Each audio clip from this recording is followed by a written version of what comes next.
On the Walking for Water journey, I try to get in contact with as many different subcultures as possible. And here in Malaga, once I was in the city, I saw a big band of monks going through the streets, dancing and singing Hare Krishna. I have seen the Hare Krishna dancings in public places before, but I have never actually talked to a Krishna monk, and I don't know much about this whole Krishna culture. So when I heard there was a Hare Krishna Temple here in Malaga, I decided to go and check it out. So here we are in the mess hall of the Malaga Krishna Center, and in a few hours people will start coming, singing, dancing, chanting and praying.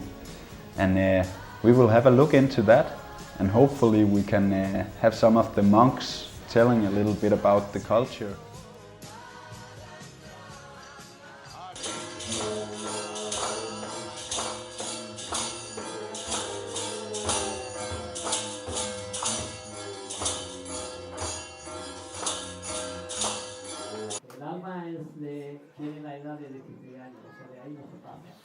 Yeah, I was born and brought up in India, but of course I came for other reasons, maybe for work reasons. Okay. But then when I came in contact with the temple, then I've dedicated a great part of my life in serving this mission Yeah? of spreading this Krishna consciousness.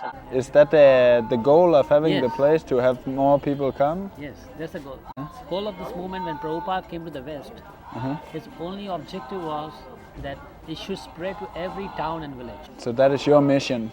So Prabhupada, who's the founder of this movement, ISKCON, precisely this year is the 50th anniversary since Yeah. this ISKCON is formed, is founded.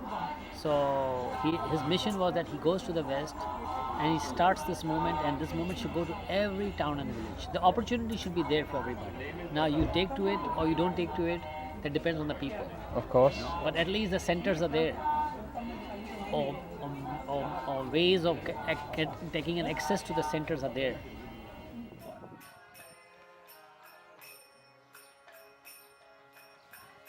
My name is Goranga Lila, and I'm here from Spain. Okay. Is that a Krishna name? Yeah. So it's not your birth name, it is something you're taken after? No, it's my birth name because my parents were already into the movement of Hare Krishna when I was born, so they gave me this name. Ah, so you've been in the Krishna environment your whole life? Yeah, yes. How old are you now? 32. Okay.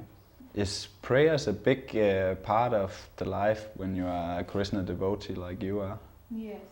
Is it something that you have, like the Muslims, that for example 5 times a day you have to go and pray, or is it more up to yourself when you feel like it? Or We have two kinds of prayers. We have prayers in congregation all together, and then we have our own meditation or prayer, which is called japa.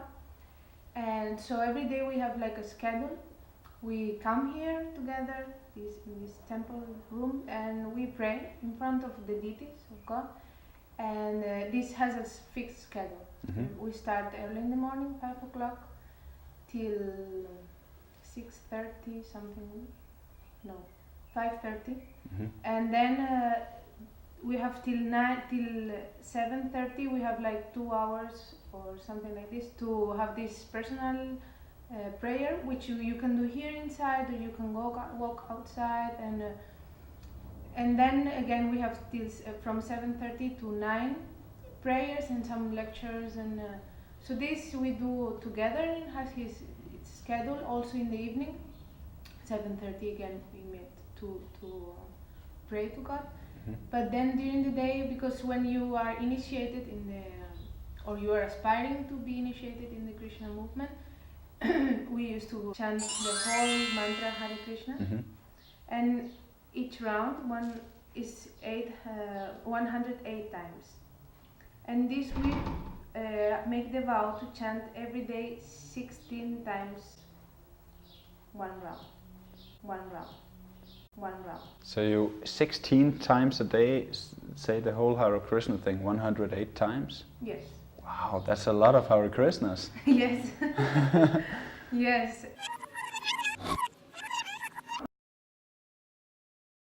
What is the reason for that? Because Hare Krishna is the holy names of God, as can be God but itself or Yahweh or and it's one. There are three names: Hare, Krishna, and Rama. And because they are God's names, they are spiritual and they help us to clean and to pacify the mind and to be more connected with the spiritual energy which is coming from God.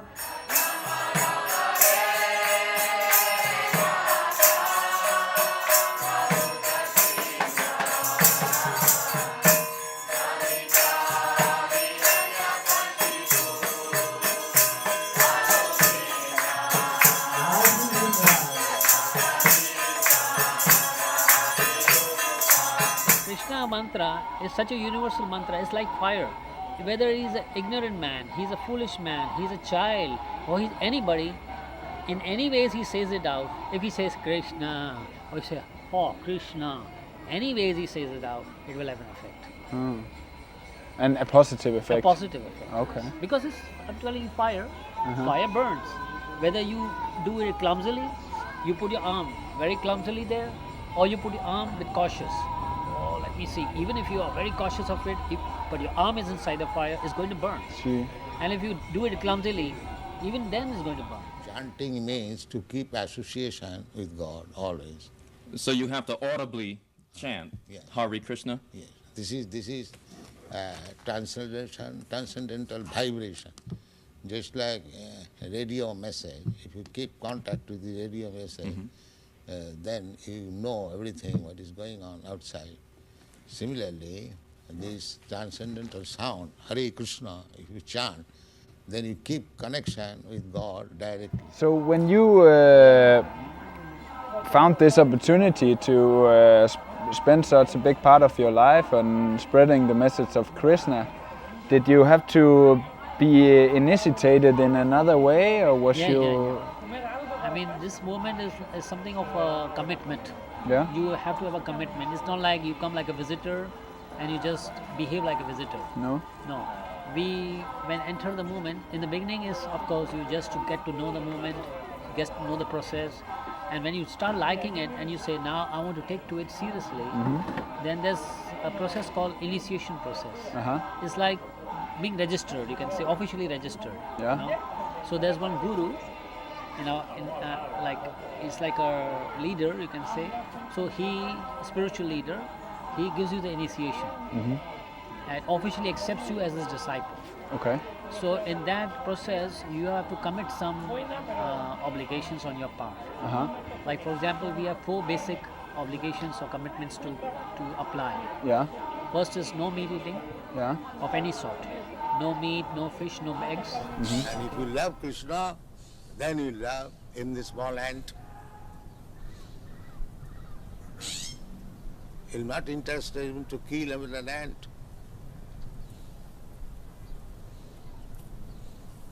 That is real love.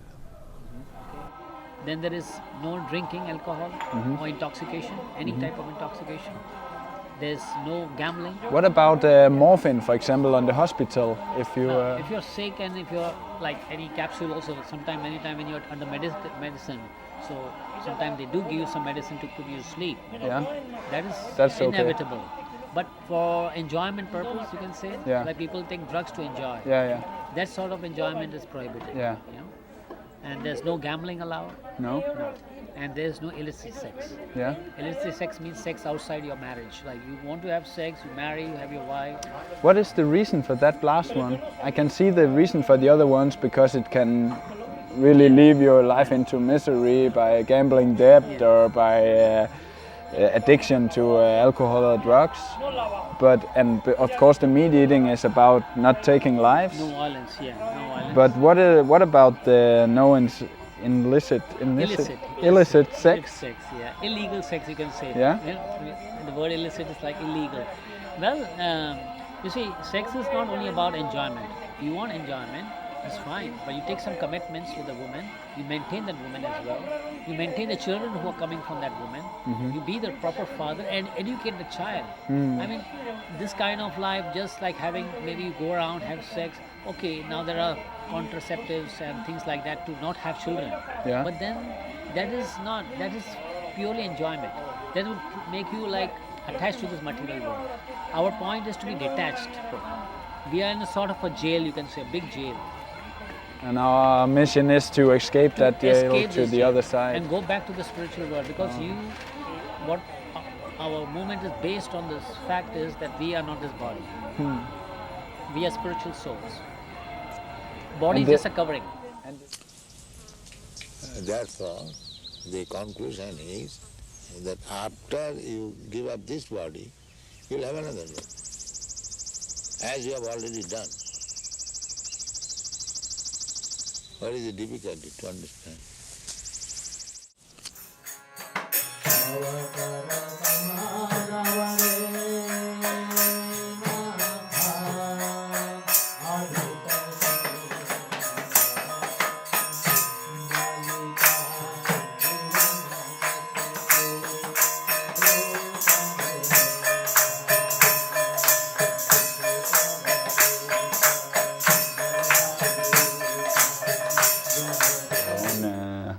You have a son. Yes. He is also going to be raised in the Krishna belief, I suppose. Yeah, he will be raised, then he will decide what he wants to do. And what if he chooses to go another way? How will that affect you? Will you still be in touch with him, or? Sure, yes. Okay. Yes, I mean, I would like, because I like this kind of life, this kind of philosophy, and I know how much this gives to you, to your, I don't know how, to your way of life and your way of thinking. But if he decides to not continue and he likes another thing, he's free to choose. And of course, I will still love him and be with him. Okay. Yeah. Hare Krishna. Es un chico que está estudiando las culturas o algo así y me estaba haciendo una entrevista. Hola Inés, ahora va a ser entrevista doble. Puedes entrevistar también a chiquitín. Habla en esto. Have you ever, during your youth and your teenage years, felt some doubt to the Krishna thing, or felt like you wanted to maybe go another way? Yes, or I don't know if I want to go to another way, but experimenting some things. Sometimes when you're young, you want to, I don't know, like enjoy or be like others, no? Because when you say these things outside, people is like, what? So some things I tried, some things not. I was not attracted. So I was just like, yes, experimenting or not being too concentrated on the mood of praying, or I was more like, I was studying, I was with my friends, and so I can say I was like little apart from the strict Krishna consciousness living. But then I was like not finding any real enjoy, or I don't know, like what I will do with my life like this all my life as well. No meaning for me, no? Like yeah, you have one funny night drinking or smoking or whatever, but then next morning you feel like so bad, and what's the, I mean, I didn't find the point to this, no? So finally I decided I would. When you break the rules, do you feel bad towards God and towards the Krishna community for breaking those rules? A mix of both things, I think.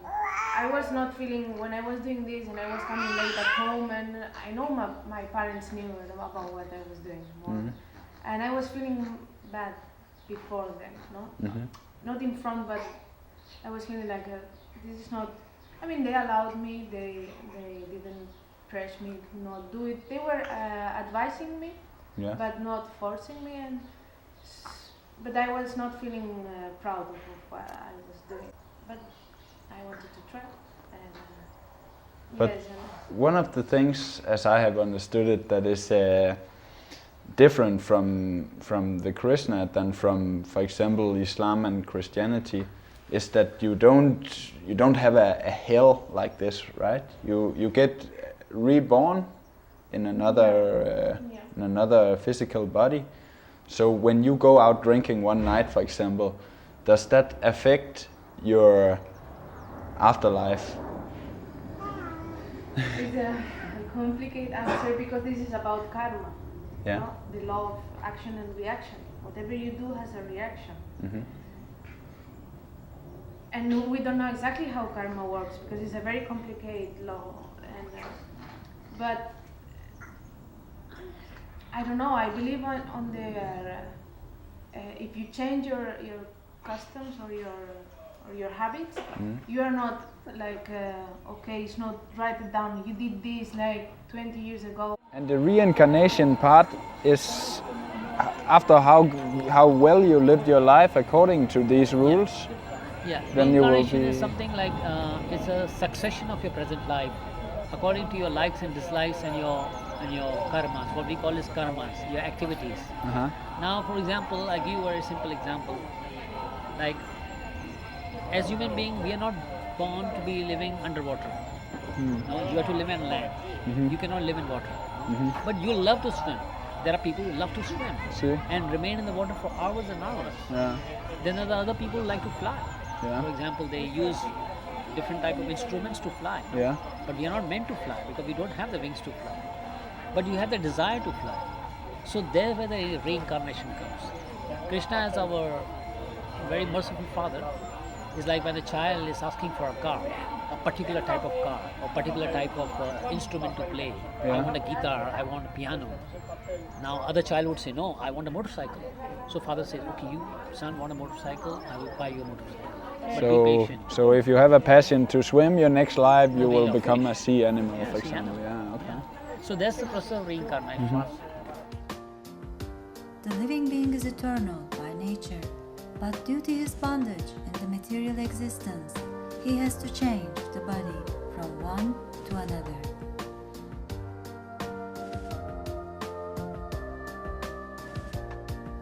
This process is called transmigration of the soul. That every living entity, not only human beings, animals, plants, fishes, birds, insects, they have a soul inside. And every soul of this is part and parcel of me. So every soul is spiritual. You see?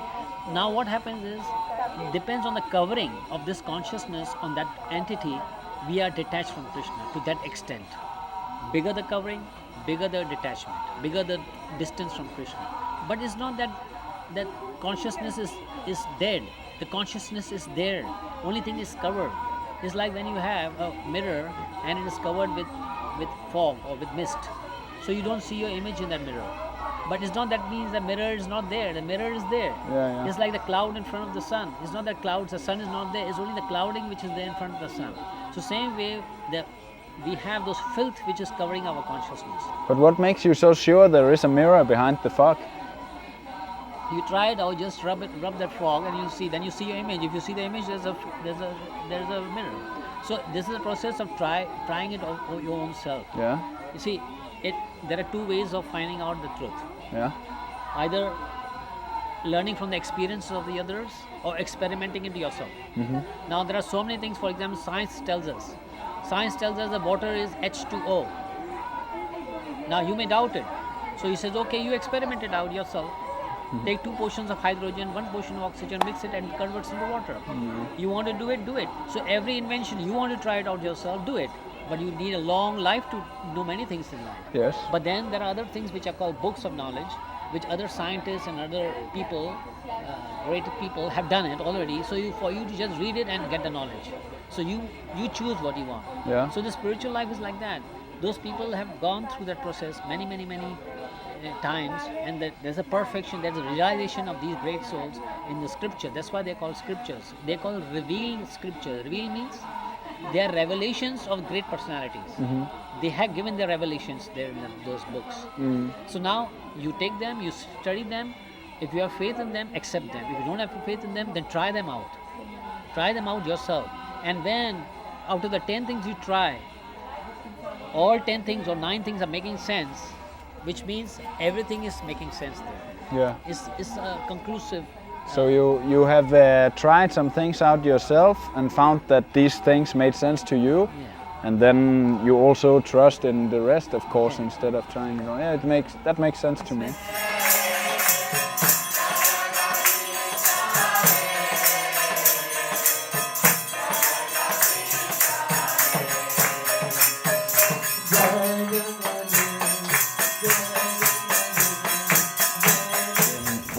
What I find hard to understand is how, for example, drinking or taking drugs or having sex before marriage or gambling, how that is bad towards others than yourself.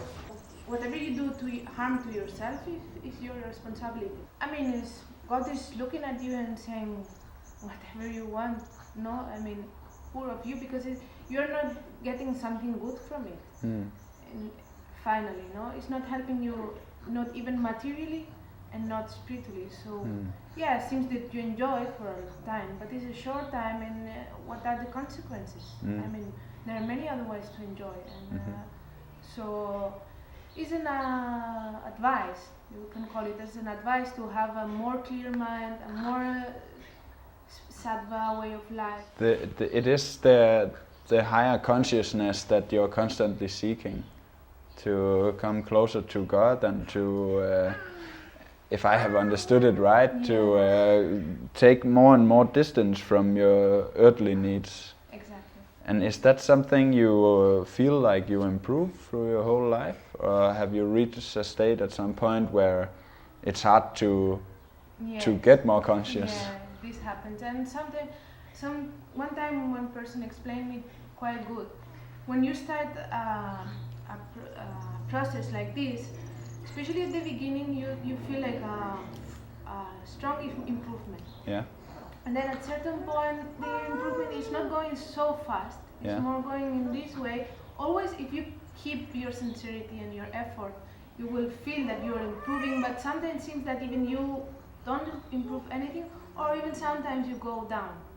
So it's like a line that you do like this, and then you can do even like this. Yeah. Seems that you go down, but if you still are sincere and, as I said, determined, and you will feel okay. Then you come up, but you don't have to be proud of your improvement. This is also a trick, because if you're proud and you're not humble, God may say, okay, it's not so easy. See how you again get tempted, or how you still are not developing good qualities. What about personal goals, or more earthly goals, if you will? Like, for example, getting a child, is that just a gift to God, or is it a personal desire you have to make a family? And I mean, it's like it's a personal desire, but it's considered by God. I mean, God gives the okay, no? Like, okay, you want a son, you deserve it, you will have it. So you ask for permission to have a child. Yes. And who gives this permission? Is it something that you find within yourself, or is it a physical person who can give it? Well, we have these masters, or persons which are whole life and all the time engages in this Krishna consciousness process, and you can ask permission to them, advice. It's like you can consider them like very much connected with God, so they can talk to you. I mean, like transmitting, with their knowledge, it's like voices from God or something like this. You can, and then there is, as I said, God is inside us. It's like how you say, this small voice you sometimes hear. People say it's maybe the consciousness, or the angel which is guarding you, or I don't know. Different cultures call it in a different way. We call it the Paramatma, which means it's like a form of God which is inside you, and He's always accompanying you. Since you born. I mean, science explains it as the instinct or something, but I saw with him, like how they know how to suck, or how to do so many things. Yeah. I mean, it's God like inside giving the knowledge, or and when we are more pure in consciousness, more he reveals to, or more we can listen to him. Mm-hmm. I heard one time one friend was saying like he's always talking we talk so loud that we don't hear him, no? We don't listen to him. So sometimes you feel his voice or his, I don't know, it's something very subtle and personal, but it's like a voice that confirms you something. No? Okay. Sometimes you say the instinct, yeah, like oh, I should not go there. I don't know why, but I feel I should not go there. This is, I interpret it as God.